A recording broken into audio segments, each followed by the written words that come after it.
លើជីវិតចាអស់ជួបបញ្ហាជួបក្តីណាហាត្រីកងមានគេហើយមិនដឹងអស់ជួបតូចតនក្នុងបេងដូងពិនជាពីងបាដងស្រ័យមិនដែលគិតថាស្នេហ៍នាងមានមិនចា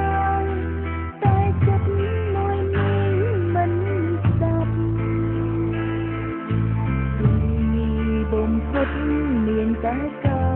រឈឺចាប់ស្មាន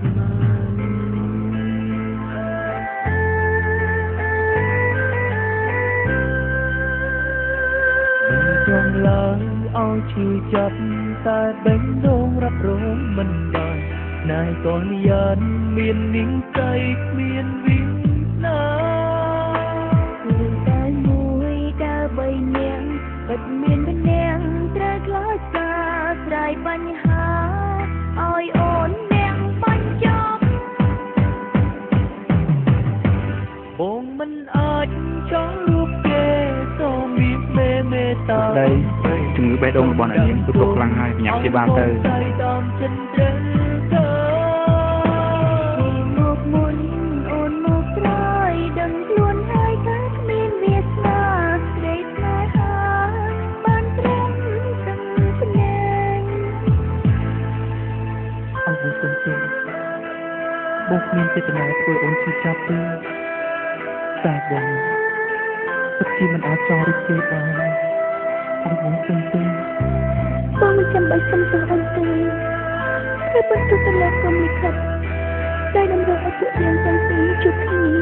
តាមចុងក្រោយបើជាត្រូវបែកគ្នាទាំងឈឺចាប់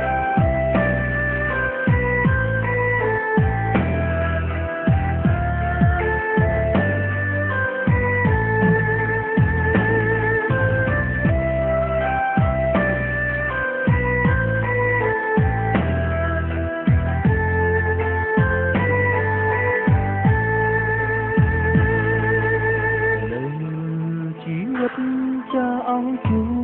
បបញ្ហាជួបក្តីណាហាត្រីកងគេហើយមិនដឹងអស់ជួប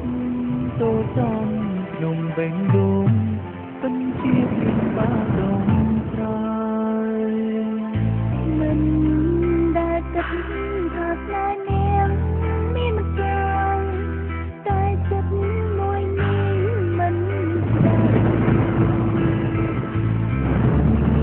បំផុតមានតែការឈឺចាប់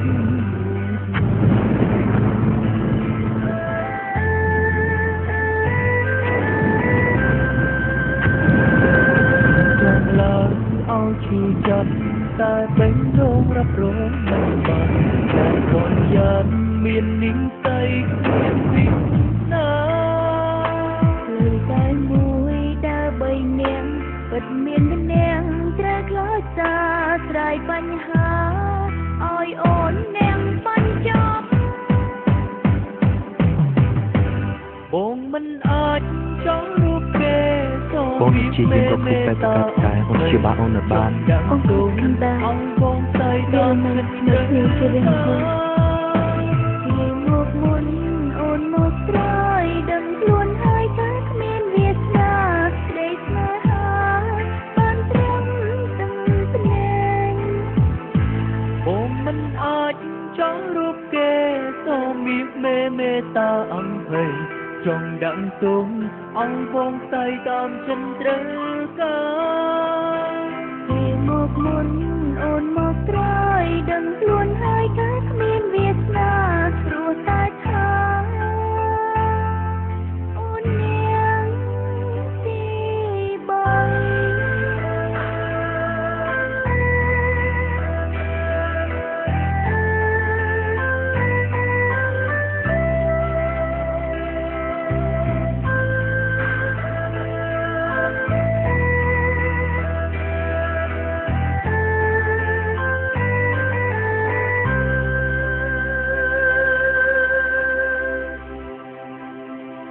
ឥឡូវជំងឺរបស់នាងមិនអីទេពីព្រោះមាននារីម្នាក់បរិច្ចាគបេះដូងឲ្យនាង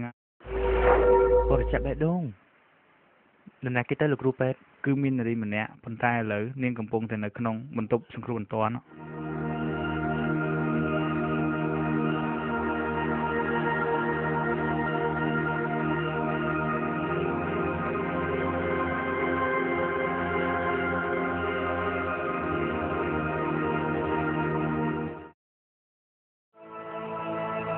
តា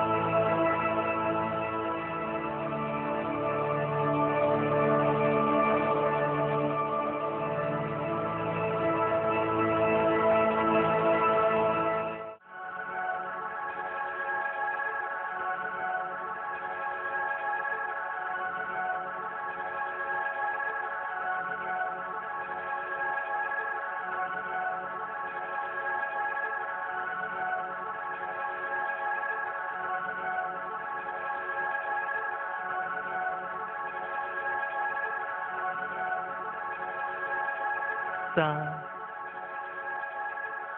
ឲ្យបងសុំទោសបងគ្មានចេតនាធ្វើឲ្យអូនឈឺចាប់ទេហេតុអ្វីបានជាអូនធ្វើបែបនេះរឿងទាំងអស់នេះគឺវាកើតឡើងដោយសារបងហើយអ្នកដែលនៅកន្លែងនេះក៏វាសមជាបងដែរមិនមែនជារូបអូនទេតាកាលបងរបស់អូនវាធំផ្សេងខ្លាំងណាស់បងនឹងចងចាំការលះបង់របស់អូនជារៀងរហូតហើយបើជាតិក្រោយមានមែនសូមអូនមានក្តីសុខចំពោះស្នេហាឲ្យជួបស្នេហាដូចជាតិនេះទេ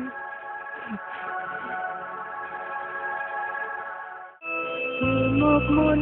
អូនមកក្រោយដឹងខ្លួនហើយថាគ្មានវាសនា